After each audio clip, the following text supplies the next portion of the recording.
پیران پیر روشن زمین، پیران پیر روشن زمین، اے شاہ جینا میں ہوں قادری فقیر، اے شاہ جینا میں ہوں قادری فقیر۔ صلو علی النبی صلی اللہ تعالی علی محمد صلی اللہ تعالی علیہ وسلم۔ دور ہو جائے دنیا کے رنج و علم، ہو عطا اپنا غم دیجئے چشم نم۔ مال و دولت کی کثرت کا طالب نہیں، تم پر ہر دم کروڑوں درود و سلام۔ آج الحمدللہ عز و جل اللہ تعالیٰ کی عطا سے اللہ تعالیٰ کے ایک نیک بندے کے ذکر کے لیے یہاں جمع ہوئے، اور حدیث پاک میں ہے کہ جہاں نیک لوگوں کا ذکر ہوتا ہے وہاں اللہ تعالیٰ کی رحمتوں کا نزول ہوتا ہے۔ اور پھر اللہ تعالیٰ کا یہ کرم کہ ہم مسجد کے اندر ہے، اور حدیث پاک میں ہے جو مسجد میں ایک سانس لیتا ہے تو اللہ تعالیٰ اس کے 10 گناہوں کو معاف فرماتا ہے، اس کے نام اعمال میں 10 نیکی درج کرتا ہے، اور اللہ تعالیٰ اس کا ایک درجہ جنت میں بلند کرتا ہے، اور ایک درجہ زمین سے لے کر آسمان تک ہے۔ پیارا محترم اسلام بھائیو، شیخ عبدالقادر جیلانی رحمۃ اللہ تعالی کا آج انشاءاللہ عز و جل تذکرہ سنیں گے۔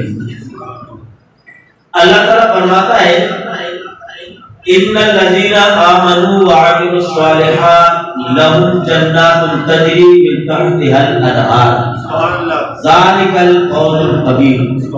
اللہ فرماتا ہے کہ وہ لوگ جو ایمان لائے، ایمان لانے کے بعد نیک عمل کرے تو اس کا جزا کیا ہوگا؟ لہم جنات تجری من تحتها الانہار۔ اللہ فرماتا ہے میں انہیں جنت عطا کروں گا جن کے نیچے نہریں بہتی ہیں، اور پھر فرمایا ذالک فوز الکبیر، اور یہ سب سے بڑی کامیابی ہے۔ اب یہاں معلوم کیا ہوا کہ جنت پانے کے لیے 2 چیزوں کی ضرورت ہے، ایک ایمان لانا اور دوسرا نیک عمل کرنا۔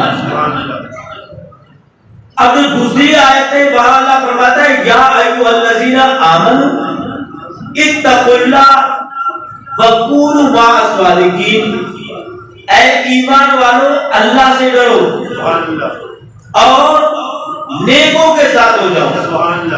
اب دیکھیں یہاں یا ایھا الذین آمنوا میں ایمان آ گیا، اتقوا اللہ اللہ سے ڈرو۔ اب ظاہر ہے جو اللہ سے ڈرے گا وہ اللہ کی نافرمانی تو نہیں کرے گا، جو اللہ سے ڈرے گا وہ نماز روزہ رکھے گا، جو اللہ سے ڈرے گا وہ حج و زکات دے گا، جو اللہ تعالیٰ سے ڈرے گا وہ آنکھوں کی حفاظت کرے گا، جو اللہ سے ڈرے گا وہ زبان کی حفاظت کرے گا، جو اللہ سے ڈرے گا وہ اپنے کانوں کی حفاظت کرے گا، اپنے خیالات کی حفاظت کرے گا، غیبت سے بچے گا، چغلی سے بچے گا، بدکاری سے بچے گا، بد کلامی سے بچے گا، اور اتقوا اللہ ہر نیک عمل کرے گا۔ یعنی جو اللہ سے ڈرتا ہے وہ برے عمل سے بھی بچے گا اور نیک عمل کرتا رہے گا۔ جب وہ برے عمل سے بچا، نیک عمل کرتا رہا تو یہ کیا بنا؟ عمل صالح، یعنی نیک عمل کرتا رہا۔ اب ہونا تو یہ چاہیے کہ یہ 2 کام کرنے کے بعد اسے جنت ملنی چاہیے، لیکن اللہ فرماتا ہے نہیں، اس کے باوجود اللہ فرماتا ہے وَكُونُوا مَعَ الصَّادِقِينَ، کہ نیکوں کے ساتھ ہو جاؤ۔ یا اللہ جب تیرا فرمان ہے کہ ان الذین آمنوا وعملوا الصالحات لهم جنات تجری من تحتها الانہار ذالک فوز الکبیر، کہ جو ایمان لائے نیک عمل کرے اس کے لیے جنت ہے، جنت کی ابدی زندگی ہے، جنت کی بے غم زندگی ہے، بغیر پریشانی والی زندگی ہے، اس کے لیے جنت کی جوانی ہے، جنت کے غلما ہے، جنت کی حوریں ہیں۔ تو یا اللہ یہاں کیوں فرمایا کہ وَكُونُوا مَعَ الصَّادِقِينَ؟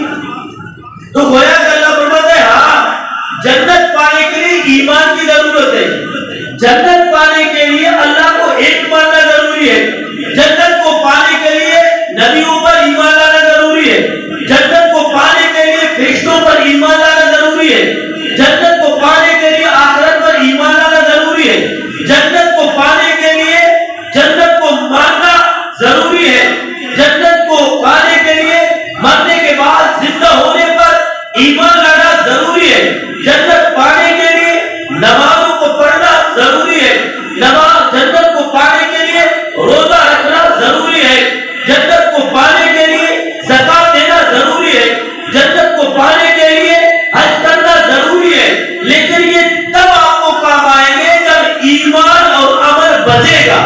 سبحان اللہ۔ تو اب فرمایا کہ یا ایھا الذین آمنوا اتقوا اللہ، اے ایمان والو اللہ سے ڈرو، یعنی نیک عمل کرو، برے عملوں سے بچو۔ اب یہ دو چیز جو ہے اس کو بچانے کے لیے وکونوا مع الصادقین، نیکوں کے ساتھ ہوگا۔ سبحان اللہ۔ اپنے ایمان اور اپنے عمل کو بچانے کے لیے نیک لوگوں کے ساتھ ہونا ضروری ہے۔ اب ہم دیکھتے ہیں قرآن شیطان کے بارے میں کیا کہتا ہے۔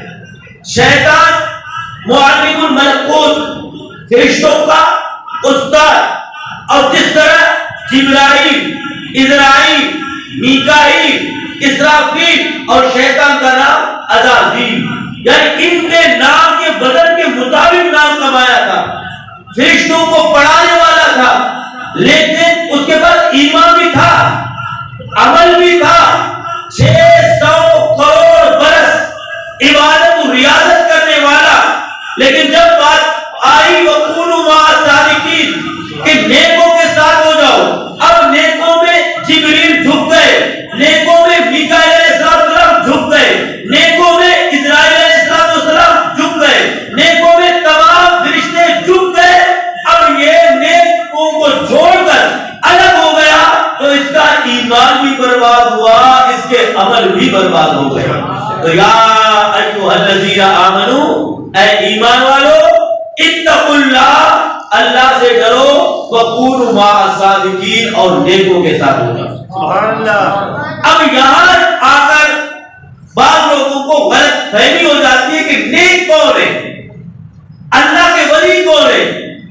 ہم نے تو اپنا الگ معیار بنایا ہے، ہمارے نزدیک جو تعویذ ہے وہ اللہ کا ولی ہے، ہمارے نزدیک جس کے بڑے بڑے بال ہو وہ اللہ کا ولی ہے، ہمارے نزدیک جس کے تمام انگلیوں میں انگوٹھے ہو وہ اللہ کے ولی ہے، ہمارے نزدیک جو دم کرے سر کا درد ختم ہو جائے وہ اللہ کا ولی ہے، ہمارے نزدیک جو اڑے وہ ولی ہے، ہمارے نزدیک جو کھائے پیے ہمارے ہاں نماز مکہ و مدینہ میں پڑھے وہ اللہ کا ولی ہے۔ اللہ کا ولی کون ہے؟ اللہ کا ولی متقی ہے، اللہ کا ولی پرہیزگار ہے، اللہ کا ولی نمازی ہے، اللہ کا ولی روزہ رکھنے والا ہے، اللہ کا ولی زکات دینے والا ہے، اللہ کا ولی حج کرنے والا ہے، اللہ کا ولی ممنوعات سے بچنے والا ہے، اللہ کا ولی نیک عمل کرنے والا ہے۔ یہ یاد رکھنا، اگر کوئی اڑ رہا ہو وہ نماز نہیں پڑھتا اللہ کا ولی نہیں ہو سکتا، جو اڑ رہا ہو اگر وہ روزہ نہیں رکھتا اللہ کا ولی نہیں ہو سکتا، اگر وہ اڑ رہا ہو حج فرض ہونے کے باوجود حج ادا نہیں کرتا وہ اللہ کا ولی نہیں ہو سکتا، کیونکہ معیار عبادت و ریاضت ہے۔ متقی و پرہیزگار ہونا ایک ولی کے لیے ضروری ہے، ورنہ اگر سر کا درد ختم ہونے سے کوئی اللہ کا ولی ہو تو امیر علیہ سنت فرماتے کونسٹا کی گولی کھانے سے بھی سر کا درد ختم ہو جاتا ہے، تو کیا پھر یہ اللہ کا ولی ہے؟ اینٹی بایوٹک جو گولیاں ہیں وہ کھانے سے کئی درد ختم ہو جاتے تو کیا اللہ کے ولی ہے؟ اللہ کے ولی عبادت و ریاضت کرنے والا ہوتا ہے۔ ایک بزرگ رحمۃ اللہ علیہ کو پتا چلا کہ برا علاقے کے اندر ایک اللہ کا ولی ہے، آپ دیدار کرنے کی نیت سے وہاں پہنچے تو پتا چلا کہ وہ یہاں سے آگے چلے گئے، تو آپ نے پتا کہ اگر اس نے کہیں نماز پڑھی تو وہ نماز کی جگہ مجھے دکھا، تو اس وقت اتنے مسئلے وغیرہ نہیں ہوتے تو لوگ مٹی پر نماز پڑھتے تھے، جب دکھایا گیا تو چونکہ نماز کے اندر دونوں پاؤں کو قبلے کی سمت برابر رکھنا سنت ہے، اس نے جو نماز پڑھی تھی اس نے پاؤں کو اس طرح کر کے یعنی ٹیڑھا کر کے نماز پڑھی تھی، تو وہ بزرگ فرمانے لگے الحمدللہ رب العالمین، اللہ کا کروڑا لوگوں نے پوچھا کہ وجہ کیا ہے؟ ہم نے تو سنا وہ اللہ کا ولی ہے. فرمایا کہ جو اللہ کا ولی ہوگا وہ کبھی سنت کے خلاف نہیں کرے گا. یعنی جس کے صرف پاؤں ٹیڑھے تھے، نماز پڑھنے والا تھا، داڑھی رکھنے والا تھا، امامت سجانے والا تھا، قرآن و حدیث کا درس دینے والا تھا، بس پاؤں ٹیڑھا رکھا تو اس نے کہا یہ اللہ کا ولی نہیں ہو سکتا. اور ہمارے دور میں نہ داڑھی ہے، نہ امامہ ہے، نہ روزہ ہے، نہ حج ہے، نہ زکات ہے، ہر عمل قرآن و حدیث کے خلاف ہے. ہمارے نزدیک سب سے بڑا اللہ کا ولی ہے. اللہ کے ولی وہ ہوتے ہیں جو نیک متقی پرہیزگار ہوتے ہیں. آئیے غوث اعظم رضی اللہ عنہ کے بارے میں آپ کو عرض کروں. 1000 سال گزرنے کے بعد آج بھی غوث اعظم کا تذکرہ کیوں زندہ ہے؟ حدیث پاک میں ہے جب کوئی بندہ نوافل پڑھ کر، عبادت و ریاضت کر کے، آنکھوں کی حفاظت کر کے، زبان کی حفاظت کر کے اللہ کو راضی کرتا ہے، اللہ جبریل کو بلاتا ہے. جبریل ادھر آ. جبریل آتے ہیں، اللہ فرماتا ہے فلاں بندے نے عبادت و ریاضت کر کے، فرمان برداری کر کے مجھے راضی کیا. اے جبریل میں اس سے راضی ہوں، میں اس سے محبت کرتا ہوں. جبریل آپ بھی اس سے محبت کرے. وہ عرض کرتا ہے لبیک اللہم لبیک، ہاں یا اللہ میں اس سے محبت کرتا ہوں. پھر جبریل فرشتوں کے پاس آتے ہیں، فرشتوں کو جمع کرتے ہیں. اے فرشتوں، فلاں بندے نے اللہ کو راضی کیا، اللہ اس سے راضی ہو گئے، اللہ اس سے محبت کرتا ہے، میں بھی اس سے محبت کرتا ہوں. اے فرشتوں تم بھی اس سے محبت کرو. فرشتے اللہ کہتے. پھر یہ فرشتے کریا کری، بستی بستی، شہر شہر، گاؤں گاؤں، گلی گلی ادھر کر صدائے دیتے ہیں. اے لوگوں، فلاں بندے نے اللہ کو راضی کیا، اللہ تعالیٰ اس سے راضی ہوا، اللہ اس سے محبت کرتا ہے، جبریل اس سے محبت کرتے ہیں، فرشتے اس سے محبت کرتے ہیں. اے لوگوں تم بھی اس سے محبت کرو. تو جس جس کے کانوں تک یہ آواز پہنچے وہ سب اللہ کے اس ولی سے محبت کرتے ہیں. تو غوث اعظم رضی اللہ تعالیٰ عنہ 40 سال عشاء کے وضو سے فجر کی نماز پڑھتے رہے. 25 سال جا کر غاروں میں، جھگڑوں میں عبادت و ریاضت کر کے، حدیث پاک سیکھ کر، علم حاصل کر کے اللہ کو راضی کیا. راتوں کو عبادت کر کے، روزہ رکھ کے، حج کر کے اللہ کو راضی کیا. اللہ حضرت غوث اعظم سے راضی، اللہ غوث اعظم سے محبت کرتے ہیں، جبریل غوث اعظم سے محبت کرتے ہیں، فرشتے غوث اعظم سے محبت کرتے ہیں، اور ان کی صدا سے الحمدللہ آج ہم بھی ان سے محبت کرتے ہیں. تو یہ ہوتے ہیں جو اللہ کے ولی ہے، وہ نیک پرہیزگار. اب شیخ عبد القادر جیلانی رضی اللہ تعالیٰ عنہ مختصر کہ والدہ کو دیکھے اور والد کو دیکھے. والد ایک سیب وہ بھی اضطراب کی حالت میں کھانے والا. اضطراب کی حالت میں تو خنزیر کا گوشت کھانا جائز ہے، اضطراب کی حالت میں تو مردہ کھانا جائز ہے، لیکن وہ ایک سیب اضطراب کی حالت میں کھاتے ہیں. اس کے بعد اس کے معاف کرانے کے لیے پورا 1 سال مزدوری کرنے کے لیے تیار ہوتے ہیں کہ یہ راضی ہو جائے کہ ایسا نہ ہو کہ اس سیب کھانے کی وجہ سے قیامت کے دن پھنس نہ جاؤں، قبر میں پھنس نہ جاؤں، حشر میں پھنس نہ جاؤں. تو لہذا 1 سال مزدوری کرنے کے لیے تیار. اس کے بعد ایک اندھی اور کانوں سے بہری، ہاتھوں سے لولی، پاؤں سے لمبی ایک لوچڑے، گویا کہ وہ گوشت کا ایک لوچڑا ہے، اس سے نکاح کرنے کے لیے آپ راضی ہو جاتے ہیں. اور پھر آپ کے والدہ کو دیکھے کہ آپ غیر مرد کو دیکھنے کے اعتبار سے اندھی، غیر کو پکڑنے کے اعتبار سے ہاتھوں سے لولی، غیر کی طرف جانے کے اعتبار سے پاؤں سے لنگڑی. جب یہ ماں باپ کا آپس میں نکاح ہو اور اس نکاح سے جو اولاد پیدا ہو، اس اولاد کو دنیا غوث اعظم کہتا ہے. آج ہم کہتے ہیں ہم حرام کھائے اور میرا بیٹا اللہ کا ولی بنے، میں حرام کماتا رہوں اور میرا بیٹا نمازی بنے، میں حرام کماتا رہوں اور میرا بیٹا مسجد کے پہلے صف کا نمازی بنے، میں حرام کھاتا رہوں اور میرا بیٹا متقی پرہیزگار بنے. لوگوں، اگر آپ چاہتے ہو آپ کی اولاد آپ کا فرمان بردار بنے، آپ کی اولاد اللہ کی فرمان بردار بنے، آپ کی اولاد آپ کا کہنا مانے، تو آپ خود اللہ والا بن جاؤ، آپ کی اولاد آپ کا غلام بن جائے. تاریخ آپ دیکھیں، حضرت ابراہیم علیہ السلام اپنے بیٹے کو کہہ رہے لبیک ابو حاضر ہوں، آپ مجھے ذبح کرے، لیکن مجھے ذبح کرتے وقت ایسا کرنا کہ مجھے بدھی کی طرف سے ذبح کرنا، چہرے کی طرف سے نہیں، کہ ایسا نہ ہو کہ محبت کی پدری آئے اور آپ مجھے ذبح نہ کریں۔ اب باپ ذبح کرنے کے لیے کہہ رہے ہیں، اولاد ذبح ہونے کے لیے تیار ہے، اور ہماری اولاد دہی لینے کے لیے نہیں جاتی۔ دکان جانے کے لیے پہلے اس کو الگ پیسہ دیتے ہیں کہ بھائی یہ آپ کی خرچی، اس کے بعد اس کو راضی کرتے ہیں۔ وجہ کیا ہے؟ وجہ یہ ہے کہ ہم اللہ کے باغی ہو گئے، ہماری اولاد ہماری باغی ہو گئی، ہمارے بچے ہمارے باغی ہو گئے۔ آج شیخ عبد القادر جیلانی جب مکتب میں جاتے تو 18 پارہ سناتے ہیں۔ استاد جب پوچھتا ہے کہ بیٹا یہ کہاں سیکھ رہے ہیں، فرماتے میں ماں کے پیٹ میں تھا، میری ماں قرآن کی تلاوت کرتی، میری ماں نماز پڑھتی، میری ماں روزہ رکھتی، میری ماں ذکر کرتی، تو میں ماں کے پیٹ میں 18 پارے کیا۔ مائیں ایسی ہو تو پھر اولاد غوث عالم بنتی ہے، مائیں ایسی نیک ہو کہ پیٹ میں اولاد ہے، ماں قرآن کی تلاوت کرے، ماں اللہ کا ذکر کرے، تو پھر اولاد نیک بنتی ہے۔ اب پیٹ میں اولاد ہو، سامنے فرش کلام ہو، فرش فلمیں ہو، فرش ڈرامے ہو، اب بتاؤ پھر اولاد نیک کیسے بنے گی؟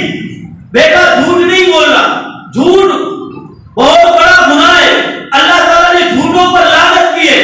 اب اسی بچے کو ہم نے درس دیا، درس دینے کے بعد دروازے پر کوئی آیا، بیٹے کو بولا جا کر بیٹا بولو کہ ابو گھر پہ نہیں ہے، موبائل پر کسی کی کال آئی، اسی بیٹے کو ہم نے موبائل دے کر کہا کہ بولو باپو نے چارج پر لگا کر ابھی پتہ نہیں کہاں چلا گیا۔ اب بتاؤ کہ جب ایسی حالت ہماری ہوگی تو ہماری اولاد نیک بنے گی؟ بیٹا سگریٹ نہیں پینا، سگریٹ پینے سے کینسر ہو جاتا ہے، انسان کا گلا خراب ہو جاتا ہے، انسان کے منہ میں کینسر ہو جاتا ہے، انسان مر جاتا ہے، جوانی میں مر جاتا ہے، کم عمری میں مر جاتا ہے۔ یہ سب لیکچر دینے کے بعد اسی بیٹے کو پیسہ دیتے کہ بیٹا جا کر ماربل کر بیٹھ لے کر آؤ۔ اب بتاؤ ہمارے بچے نیک کیسے بنیں گے بھائی؟ بچے کے سامنے سگریٹ پی رہے اور اسے درد دے رہے کہ نہیں پینا، بچے کے سامنے جھوٹ بول رہے اور اسے کہتے بیٹا جھوٹ نہیں بولنا۔ یہ یاد رکھنا اللہ کے جتنے بھی ولی ہیں ان میں تقریباً ان کے ماؤں کا بڑا ہاتھ ہے۔ مثلا بابا فرید رحمت اللہ علیہ کے بارے میں جو گنجی شکر ہے، ان کے بارے میں یہ چھوٹا بچہ تھا، نماز کی طرف مائل نہیں تھا، ماں نے کہا کہ اس کو میں کس طرح نماز کی طرف مائل کروں، اللہ کی طرف مائل کروں، نماز کی طرف، قیام کی طرف مائل کروں۔ اب اس نے کہا کہ بیٹے کو شکر کھانے کا بڑا شوق تھا، تو آپ نے فرمایا کہ بیٹا نماز پڑھو۔ اچھا ابھی میں نماز پڑھوں تو اللہ مجھے کیا دے گا؟ ماں نے کہا کہ بیٹا آپ نماز پڑھو، اللہ تعالیٰ تمہیں شکر دے گا۔ اچھا اللہ تعالیٰ شکر دے گا، پھر تو میں نماز پڑھوں گا۔ اب انہوں نے کیا کیا؟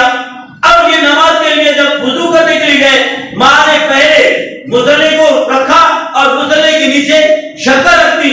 اب بیٹے نے نماز پڑھی، نماز پڑھنے کے بعد اپنی شکر، بیٹا مصلی اٹھاؤ۔ جب مصلی اٹھایا تو شکر دیکھا، کھا لیا۔ امی آج کے بعد تو میں ہر دن نماز پڑھوں گا۔ بیٹا ہر دن نماز پڑھو گے تو اللہ تعالیٰ ہر دن آپ کو شکر دے گا۔ اب ایک دن دو دن گزر گئے، ایک دن ایسا ہوا کہ ماں کسی پڑوس کے گھر پر گئی ہوئی تھی، نماز کا ٹائم ہوا، اس نے فوراً آئے مصلی بچھایا اور اللہ اکبر کہہ کے نماز شروع کر دی۔ ماں کو جب خیال آیا تو فوراً گھر پر آئی، دیکھا کہ بیٹا مصلی پر ہے۔ اب اپنے ہاتھوں کو اللہ کے بارگاہ میں بلند کیا، مولا یہاں تک لے کر آنا میرا کام، اب آگے سنبھالنا تیرا۔